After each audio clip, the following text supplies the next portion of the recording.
Dear Heavenly Father, we are grateful for this morning. We're grateful that we can be meeting together as a group, that we can be talking about the case study. Please help us that we can learn from each other's responses and ideas, and that we can continue to grow in our decision-making skills and problem-solving skills. We're grateful for this class and the blessings we have from thee. And we say this in the name of Jesus Christ. Amen. Amen. Right. Okay, so who wants to start? What do you guys see as the key issues of this case? One thing that I noticed was, I think that, what was his name? I did it a couple days ago. Thomas's main downfall was that he's a salesperson, not a manager. So, and everything that I saw is he was acting not, I wouldn't say professionally, but not as a manager. So when he was talking to clients, he was heavily reliant on his charisma and talking to them and convincing them into making sales, which would normally work for, like, let's say, like car sales or something like that, but not multi-million-dollar contracts. And I think where he's going to have a lot of issue is he's not strong enough, and he's not looking to transition to that next step. And I think he's really going to struggle to make any big sales if he keeps acting like how he is. Yeah, I was thinking pretty similar to Joseph on that. As I started reading the article, I just kept thinking, like, wow, it's really the fault of this Davis, his boss. And I just kept kind of had that mentality through most of the article. Then I started really looking at it from, like, well, what is Green doing wrong? Kind of like, maybe he is the problem. And once I started doing that, it was like, yeah, he's not doing the charts. Yeah, he's not doing this. Yeah, he's, and it kind of stuck out to me in the same way, like, oh, well, he really needs to be working on doing things how the company wants him to be doing things. He's hasn't been doing what his boss really has been asking him to do, and maybe Davis didn't go about it the right way and talking to him and critiquing him, but same time, it's pretty clear that he's not doing everything he's supposed to. What about you, Lexi? Yeah, one of the things that I kind of talked about, which is kind of similar to what Ben said, is they both have very different working styles. And I found a website, and it kind of like broke down, I think there had to have been like 10 or 15 different work styles, but it also gave like that work style and then the opposite, like the most contradicting work style. And so the ones that I kind of are assuming what they are actually happened to be two that were direct opposites of each other. And it kind of said that, like, Davis, his boss, I don't remember his first name, but he kind of fell under the category as like a controller, and that Green was kind of like an independent. And so, like, what I think hit it spot on is it says that Davis probably views Green as someone who's very, like, uncommunicative. Like, because he's always saying, like, I don't know where you are, you need to update your Outlook, and I asked you for this and you didn't reply, and now it's 2 weeks later and I really needed this and you didn't get it to me. So I think that was actually pretty accurate. I was kind of surprised at how accurate I felt like that was. But yeah, I think the biggest issue is actually Green. Like, I think that he's a good salesperson, like what Joseph said, and maybe he would continue to do good at that, but when you start selling and like managing larger accounts, like, people want you to be likable, but they also want like cold hard facts. Like, they want to be like, okay, if I implement this, what is going to be my new profits? Like, how much is this going to cost me? Like, they need to know like numbers and things like that. And he just doesn't really focus on that as much, I guess. So yeah, I think that there is some like downfalls to Davis, as he probably has like a personal issue with Green because he wanted to pick the person to fill that position. And that was also his old position, so he probably wants someone who is more similar to him to be in that position instead of Thomas. But I think ultimately, I think that all the faults kind of lay in Thomas. Yeah, you know what? I think that at the end of the day, I think that we're all in agreement. Thomas he was a little bit of a stinker, you know. One thing that I've learned in business, because we own a couple companies, we've had different people. My dad likes to promote people that are loyal, but not necessarily capable, you know. And so when we get like I'm going to Hawaii, and we're doing this big marketing campaign, and we have two guys there that basically recently just stepped down from running our company, but my dad was there, and he was like, he felt so like, because they're so loyal to us, he felt like he had to promote them. He may help them to run our company. So they were going to override the company, but the company in Hawaii, these guys weren't manager material. They were salespeople, but they weren't managers. They weren't good at building teams. They weren't good at Thomas is obviously he wasn't that good at building a team. You know, I mean, he thought that the goals were too high. I think that when we're in business, I like to pick the brains of everybody that's been successful, everybody that's done it. I want to figure out what their like secret recipe is, how they've done it, what tools they use. That way I don't have to try to reinvent the wheel and try to take a chance on being successful. I want to know that if I follow what they do, then I'm going to have the same results. You know, from listening to what Frank was telling Shannon McDonald, you know, Frank Davis was saying basically for 5 years in a row they did 10% growth. And I'm thinking, if he did that, and if I was Thomas, my whole attitude would be different. I think his attitude was just wrong. I think he was young, naive. I think he was immature, and he basically said, hey, I'm a good salesperson, and a good salesperson definitely does not translate into a good manager. And then Shannon said it herself. I have a quote here. It said, I do have a couple reservations about your lack of managerial experience. You have only held sales roles, and the senior market specialist position is very different. This new job will require you to think strategically as well as tactically, and you will have to coordinate between several different functions and layers of corporate management. I'm hoping you can compensate for your lack of experience by seeking guidance from some of our more seasoned managers, and that would have been Frank. Frank might have wrote him a little bit, but I think his whole attitude was wrong from the beginning, where he wasn't just like, you know what, let me kiss his butt a little bit. I understand I've been put into a tough situation where he didn't pick me, but let me show him that I could follow the program. Let me show him that I could be successful. But instead, from day one, from that sales meeting, and he just like, that was too high, kind of called him out in front of everybody. He didn't really do what a team player would have done, or if I would have done if I was in that position. I would have kissed his butt a little bit, you know.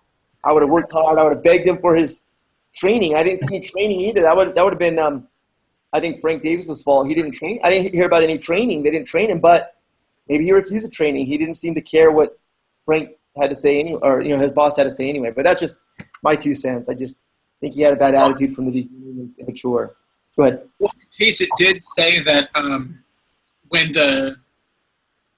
Green's presentations weren't like up to snuff and they weren't quite what was being expected, Davis did offer examples of previous presentations that had worked well and were well received, and then Green was just like, I think he called it like political nonsense, and then all the presentations were just fluffy, it doesn't matter, and they have no real purpose.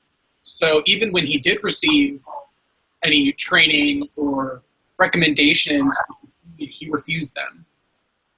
Yeah, you're right. Frank did seem to want to get together with him and kind of go over what he could be doing better. Maybe he didn't present it right. Maybe he's not a good manager himself, where maybe he was writing and there's a way to present things to people. And in our office, you can either put someone on the defensive, or you can kind of you kind of layer it. You do positive, you do negative, and then you do positive again, like a sandwich. But at the end of the day, you're right. Maybe it seems like maybe he did offer, and he wasn't willing to accept it. He wasn't open-minded about it. That's just not how I would have handled it. Yeah, one of the things that I think that kind of relates to is, I don't really care if you have like a bad manager, or like if you don't like your boss, like personal feelings. But like if your boss asks you to do something, you should probably do it. Unless it's kind of on the verge of like they're just giving you useless amounts of work and they're being like abusive towards you in that way, then that's one thing. But Davis was actually asking him for like legitimate charts that, like you mentioned, Joseph, and things like that. And I think what he said, besides the nonsense quote, is he was like, "Oh, I have all that information in my head. Like, what good does it do in a chart?" And he's like, "This is useful. Like, this is useful. Like, we're going to use this stuff." And so I think that was kind of one of bigger. Sorry. Like one of his. Clicked off a call and it automatically jumps up on my computer. Oh, But I think that's one of his bigger downfalls because I don't think I've ever like had a boss who's asked me to do something, even if I didn't really. I mean, unless it was like unethical or something, but to where I've been like, oh no, that's like a really dumb idea, and I'm just not going to do it. Like he just doesn't do it faster to me. Sorry, bad. I can't turn off that feature either. I don't know how to do that. I think you're fine. Yeah, I think going along kind of with what you were saying, Franklin, about just how to handle the problem. Just in the reading in the article, it talked about how in the first interview that they had, the performance review, that Davis just said that their meeting went on for 2 hours, and it just was like pointing out everything wrong that Thomas Green had done. And I guess it did say too that he did provide some, like, okay, this is what we could have done, like how can we fix this kind of thing. But at the same time, they didn't mention at all that he said anything positive, kind of like what you were saying with the sandwich, like saying something good, you're doing this great, it would be awesome if you could do this way, because we need to work on this, but overall I'm happy with this. It just seemed like, I don't know, every time I've been around people, one person I was around a lot that they never said anything positive. It was just always pointing out the worst in everyone or in just the situation. It was just so hard to really listen to anything he said. And so I get how that would turn a little bit on trying to listen, but yeah, at the same time, you still got to listen to your boss. But I don't know. No, oh, sorry. One thing that I noted as a possible solution, because I identified that as one of the problems, was if he honestly thinks that some of the work isn't necessary, then he can, what do they call it, reverse management, managing up, something like that, was to complete the work and then bring it to Davis and say, here's what you asked for, here's where I think that we can improve. That way the work is already done, you're not being defiant, and you're demonstrating yourself as a team player and someone who values efficiency. But instead, he just would be passive aggressive, just not do it. He never said that he wouldn't do it. He would just not do things until after they were expected, and then he'd kind of be like, oh, it wasn't worth my time anyway. But if he had been upfront and said, I don't think that this is worth our time, and then maybe David could either say, you know what, you're right, this isn't worth our time, or maybe because Green is new, he wouldn't understand all the value of certain things, and he can use it as a learning opportunity. I agree.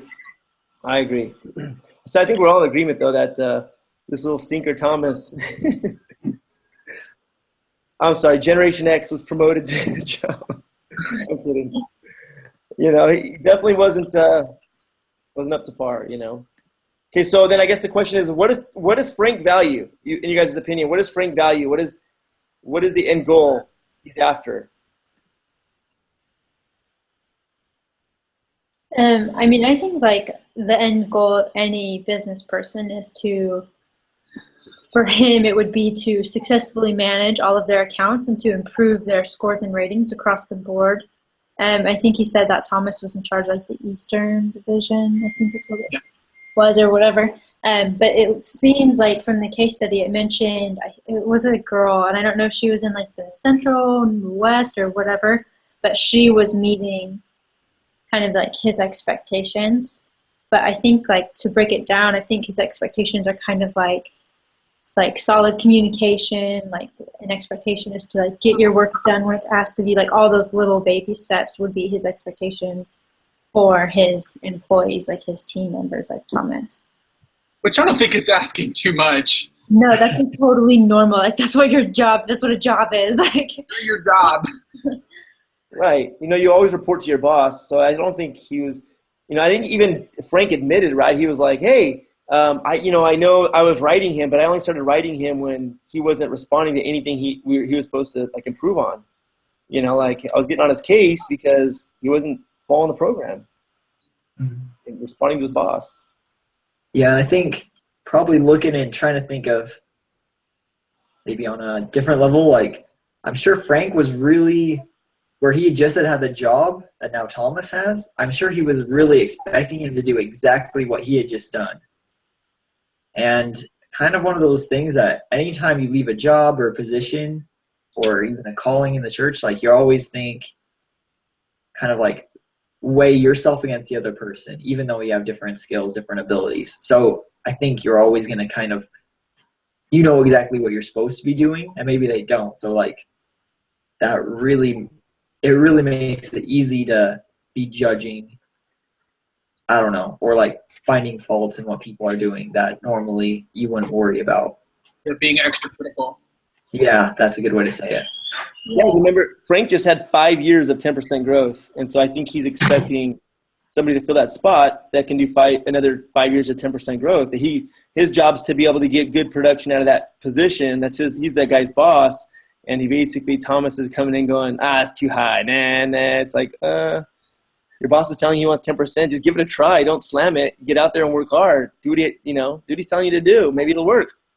One thing that I noticed about that, the 10% sales projection was Green made a comment. He said no one else had the guts to say that it was inflated. But then my thought was, well, maybe because it's not inflated and you're just mistaken. Maybe no one said anything because it's possible to do. Maybe they're in a very strong growth period and 10% is the standard right now. So his comments weren't only shrewd and badly timed, but they were also inaccurate, possibly. Right. Yeah, and there could also be some intention of like setting a higher goal than normal. Like people do that to push themselves, whereas in business, I mean, you want to set like realistic goals that you can achieve, but maybe it's more towards like the upper edge of like being realistic, because it's realistic, but it's going to be difficult. And I mean, he probably never said it was going to be easy, but he probably just wants to help like really push the team and be like, if we achieve this, that's great, instead of just saying like, okay, we'll settle for like 6% or something like that, maybe. Yeah, in our business, we do deal with finances and trust deeds and life settlements and these weird investments. But what we like to do too, when we're doing our plans for people and their money, we like to set expectations low. That way we don't have to, we call it, overperforming. We call it over-delivering, and we don't want to under-deliver. We don't want to under-deliver at all. We don't want to underperform. We want to overperform and over-deliver. So we say, okay, great, let's plan on 7% rate of return average, when realistically we could probably get 8 or 9. We know it's going to average 8 or 9. We tell them that, but we want to set the expectation lower so that in the end, if we tell somebody 20% and they earn 19.5, they're not happy. So we like to say a lower amount, because when we hit the higher amount, then they're happy. And they can be happy with the lower. If they're happy with the lower amount, we're okay. We just, basically explain to them why they would be happy. So I think that he could be doing that too. Like, hey, look at, like, I could maybe hit that, but I'd rather set my expectations a little bit lower and be the hero. Maybe that's his attitude too. Mm-hmm. And that would make sense. It's probably like the more traditional way of doing it. I feel like when people forecast, you'd rather be under forecasted than over forecasted, probably. It's true. Okay, let's see. What about the next one? Let's see what we have. Let's see. What about Thomas? What does he value? That's one of the questions on here. What does Thomas value? What's his end goal? I think Thomas's goal right now, just from some of his conversations he's had with his friend, I think that's who he was talking with at one point. It seems that Thomas is so focused on making himself look good and doing good for the company. Like, it's a good goal, but I don't think he's really too focused on what his job actually is, just because he's so like, how can I dazzle dynamic displays? That's kind of what he said, and just I think he never really changed that mentality. He went from being a star salesperson, which is very individual, to needing to be a team player, and he's still in that mode of like, hey, how can I show everyone that I deserve to be here? How can I show everyone how awesome I am? And by using my skills, I don't need anyone else's help, because even though that wouldn't take away from his performance, it's kind of hard to admit you need help. So I think he's just valuing his own hard work and relying on his own skills when he really needs to be doing a lot more with his team and everything. Yeah, I mean, I think that he highly values like his customer relationships, and that's shown through like time that he spends like flying around to places and talking to people, which I think is really important. But I think kind of like what has been said, like you need to also be putting in a lot of different areas of effort and work into those areas to be able to be overall successful. Because I feel like at this point, his success is not in the eyes of being a manager. It's more still in the eyes of him just being like a likable and good salesperson. I feel like he hasn't really come full circle yet with his new position. Agree. Okay, so what do you guys think about how does the power and office politics come into play? Do you think there are any power in office politics? And what does each person know?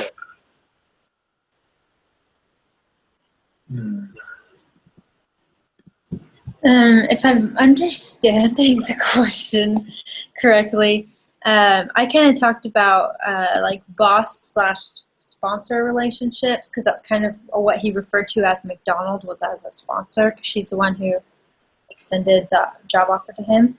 And so I think where I would see the politics coming into this is Green is reporting to Davis, but Davis has his complaints and he's addressing them with Green, but then he's also forwarding them all up to McDonald to make sure that she is like in the loop and aware, instead of just keeping it at that team level of the two of them. He's taking it to kind of like the vice president. He thinks she's the vice president. But then what I liked, I think it was at the very end, like if you went through and read the different emails after the actual like text case study, she is like starting to get involved and say things to Green, like, okay, I want to hear your side of the story, but send it over in text before I talk to you. And so she's getting, basically she's kind of playing like babysitter a little bit maybe, but she's kind of now being pulled in like as the ringleader, because it's kind of out of control between Green and Davis probably. Like they're probably not able to like come to any good conclusions or settle things in between them. So I think like the hierarchy of power is being shown through that. That makes sense. Yeah, no, I think you're right. I think that too.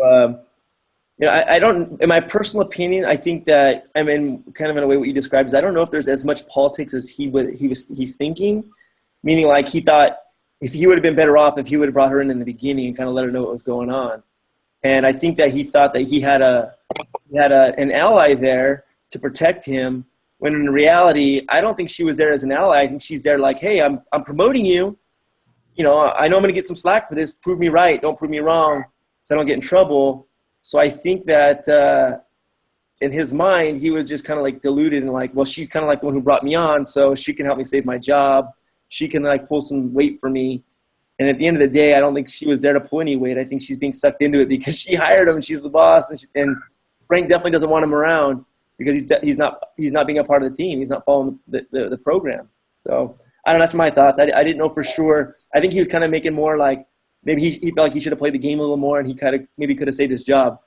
Or, you know, what does he do? Alert from reminders. Does he go around and call with country code 195181? Man. Sorry. I guess reminders. Okay. Anyways, go ahead. Your thoughts. Yeah. One thing I think Green is also thinking about is that he didn't play his politics well. That he should have tried to make some allies. Like it kind of talks about that closer to the end. And that's one of those things that I think we mentioned. I can't remember if it was Lexi or Joseph that said it, but just like I think he's imagining there's more politics to it than there really is. Maybe going way back to earlier, like when no one stepped up about the 10% growth that, you know, maybe they just agreed with the estimate. But it is interesting to me that when Davis sent that second email to McDonald and he didn't forward it to Green, how Green still ended up with it, that someone sent him a confidential that confidential letter that he wasn't supposed to get, that email. And I thought that was interesting that someone would do that, and that's a pretty big red flag. That was one of the problems that I addressed, is making sure people don't share confidential stuff, confidential information, because it causes a lot of problems. So I don't know. Pretty crazy. Well, yeah, I think that he thought, though, if he would have got more other managers on his side, he would have been better off. They could have all went. Yeah, he was trying to complain to other people, and I thought, and at the end of the day, I think that's definitely the wrong way to go, is go and spread your negativity, and then get people on your side, and then everyone's complaining, and I think it just creates more drama. They're going to fire you faster than anything if you start creating drama in the office. I would. Yeah. Yeah, it kind of goes back to that recruiting of a star work case study that we did about how everyone that they interviewed that just complained a lot. I can't remember who the hiring officer was, but he really had to look, okay, is this a problem with the person, or is this a problem with the company? You know? And all these people in the office, they've known Davis for a long time, and they've seen Davis deliver all these results. So if he's complaining against Davis, it's like, well, I don't really think Davis is the problem. So that must be you. Davis has been there since 1990? I don't remember. I think it's something like that. Isn't it like 2005 right now? Yeah, like 2005, 6 right now. And Davis has been there since, so where's my thing? I think he's been there since DanExis was founded in 1990. It was founded in 1990. 94 is when they opened up the new thing, travel and hospitality division. Usually has a little summary on the bottom. It usually has a summary of the people. Let's see. Frank Davis, 17-year veteran of Dynamic Displays. Joined the company in 1990 as an account executive with the financial services division. So he's been there forever. He knows everybody. Obviously he's worked out his kinks, knows how the system works. Good point. Yeah, one of the things that I talked about, kind of what we were saying, is just like how he's openly like going around the office and talking to people about his issues with his boss. And that's kind of like just one of those like things you shouldn't ever do, no matter like, even if you've been at a company for 25 years, you still probably shouldn't just do that, just because it not only is looking bad and like causing tension between him and Davis, because it's almost guaranteed that no matter who he tells the information, it's going to get back to Davis, just because that's how people work. But also just people probably look at that and they just see like a rate, like kind of what you were saying, Franklin, about like the rate of immaturity and the drama, and like it's kind of like attention seeking. And it's one thing to like seek someone out for like consulting issues, but that should be probably more of a person who's either on the team or someone like McDonald who can kind of like take emotion out of it and say like, okay, this is what you need to do, versus just like going around to different coworkers and talking bad about his boss. Agreed.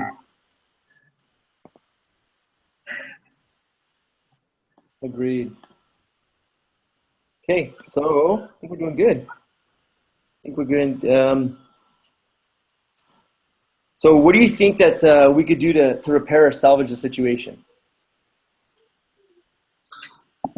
I said first, Thomas needs to email McDonald, because he already said that he's like holding that off because he's not sure what course of action to take.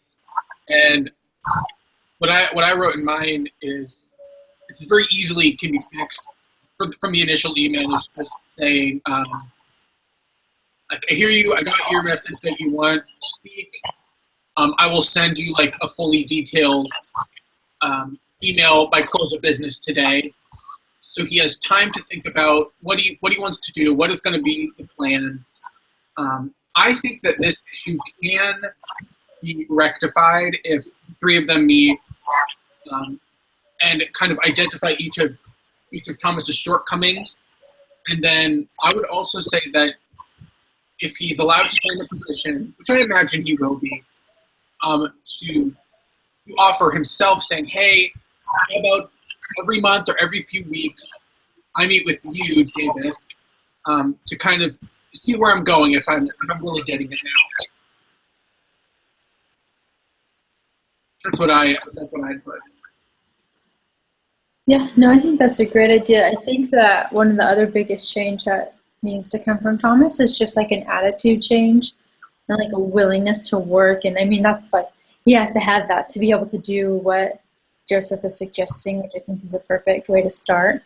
But even if he's not like super excited about it, he either needs to really consider just like leaving the job if he's super unhappy with the work environment, or he needs to actually just start working. I think are really his only two options, because he's kind of just like in this weird stage where he's like kind of doing his job, but he's not really like, he could work harder and complete like all the tasks that he's just dropping and not even considering doing and all of that. But yeah, I think that he needs to first change his attitude, and that comes with like stop being about Davis and his issues like around the office, and just start working harder. And then also just kind of understand that he is a different person from Davis, and they have like different work styles and different ways that they want to do things, but that in the end, like Davis is his boss and he needs to do certain things that he suggests, but he can also do like what Joseph said earlier and come back and say, this is how I feel that we can improve this, and like voice an opinion in a proper way. But if he shuts it down, then do it the way that his boss, but at least like put forth the effort to try, and then make suggestions to maybe adjust it to where it's more in his favor or more the way he wants to do it. But all like in a private manner versus openly at a meeting with a bunch of other people. Yeah, I think pretty right on board with what you guys are saying. Just with what he needs to do. I think more than just doing the work, he needs to come to a understanding with Davis on a personal level, just because that has been such a struggle. He's just going to need to apologize, first of all, say like, look, I know I haven't been doing this right. I want to be better. Maybe I had the wrong attitude towards this or the wrong work ethic towards this project. So just give me another chance. I want to try. And then he's gotta follow through. He's gotta do what he's told to do. Gotta do what he says he'll do. And also going back to not talking negatively about his boss. That can be huge follow through on that. He's not talking bad about him anymore.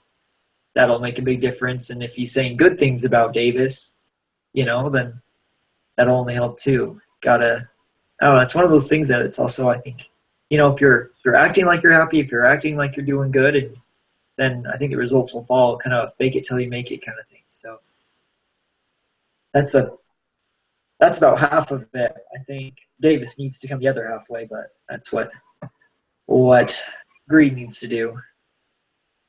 In my opinion, is Green needs to, first of all, I mean, if he wants to keep it, I don't think he's thinking everything through. I think, like every human being, we all want to, I used to be a part of this business program. They'd say that everybody, when they first get confronted, or why are you not following the program, it's always you feel like shame, you blame, and then you justify. Shame, blame, and justify. And so from the whole time I see him, he's justifying and blaming why things aren't going right. Well, Davis is writing me, or whatever it is. Like, hey, I don't see the value of those stupid charts. It's like, really? This guy's made sales for 5 years in a row, 10% growth. He obviously knows what he's doing. His whole attitude is just completely off. I think he feels a little, because he got promoted so fast, it was his goal. I think he feels a little entitled. I think he feels a little, a little bit more powerful than he is, not realizing that this veteran who's been there for 17 years, who's got all this credentials and experience and respect behind him, and he's going to go against him and embarrass him in public and try to get people against him. I think it's just the wrong way to go. The other thing is that he just bought a house.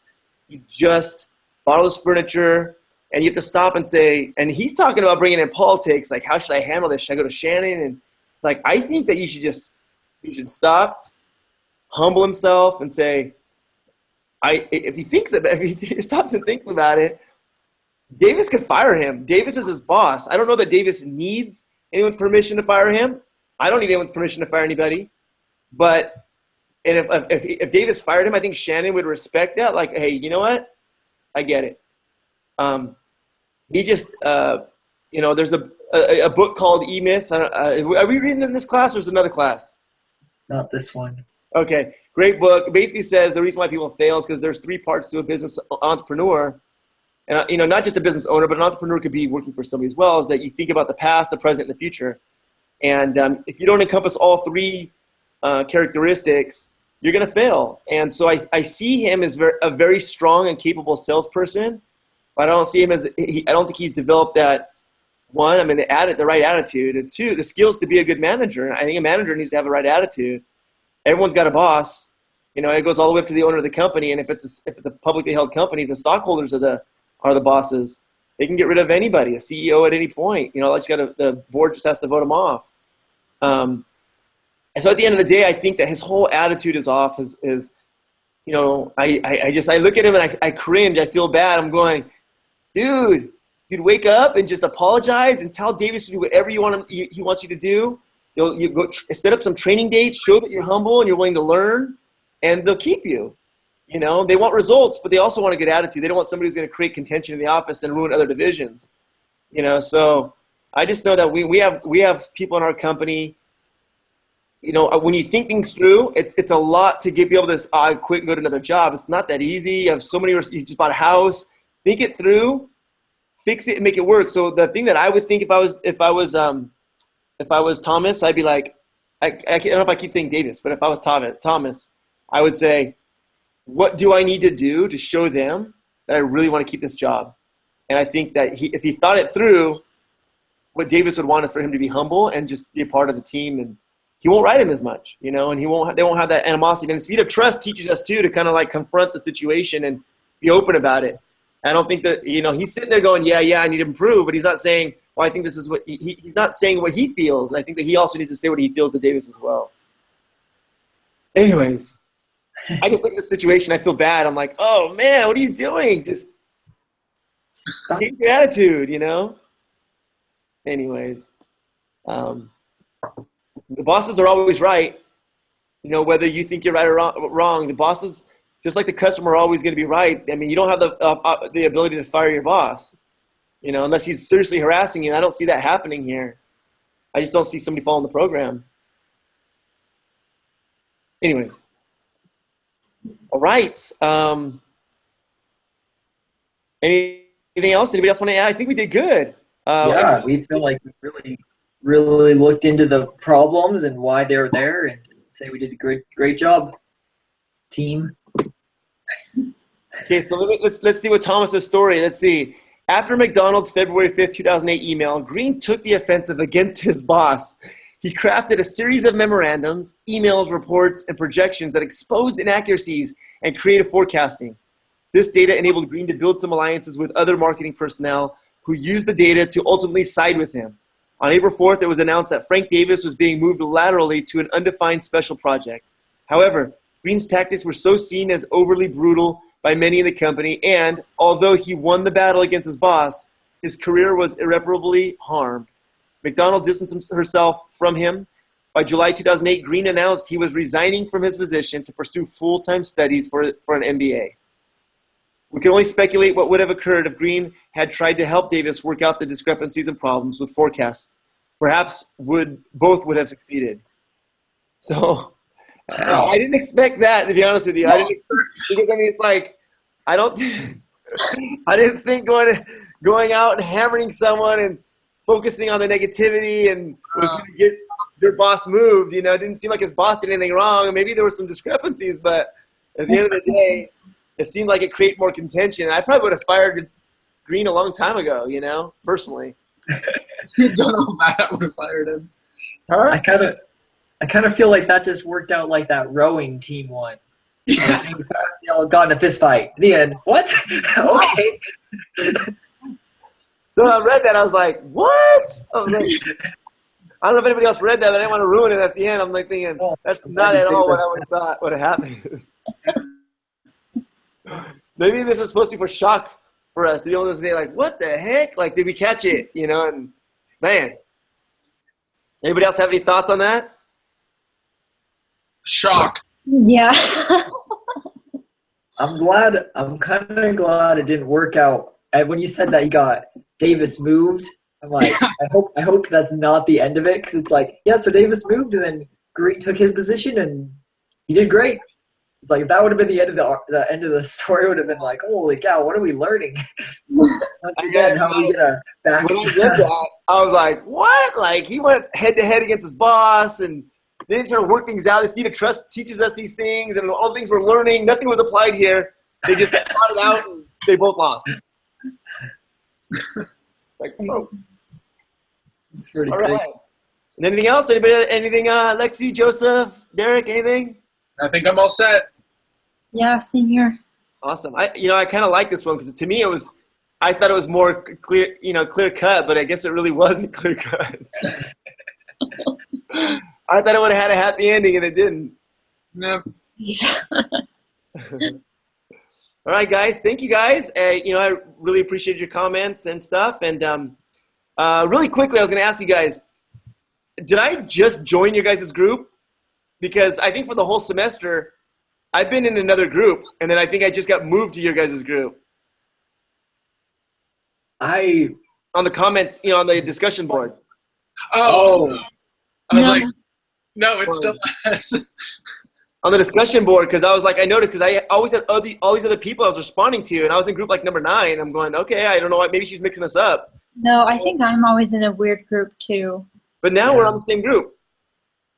Are me and Jessica are in the same group. I don't know if I have it with the other 3 of you. I think I'm in group 1 as far as discussion boards go or something. Yeah, I was in group 9, but I just realized I'm in group 1 now. Oh. Guess we'll see what happens from here. Maybe I should have made them random in the beginning of the year, just because we all chose which time to sign up for. I don't know. I don't know. I just put,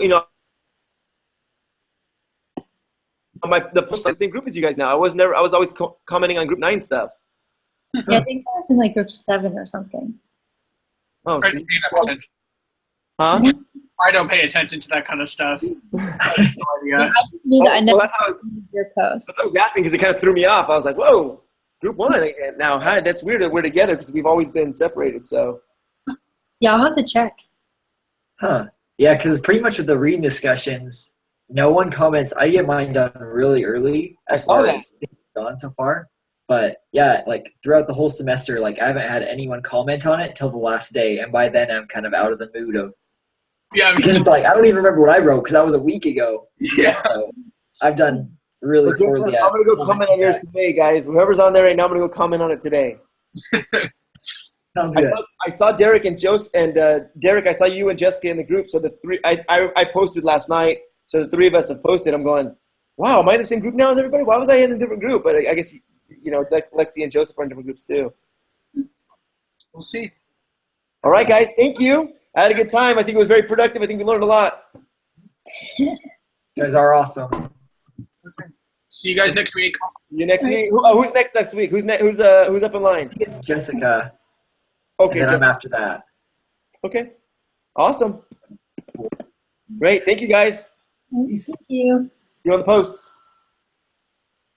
I realized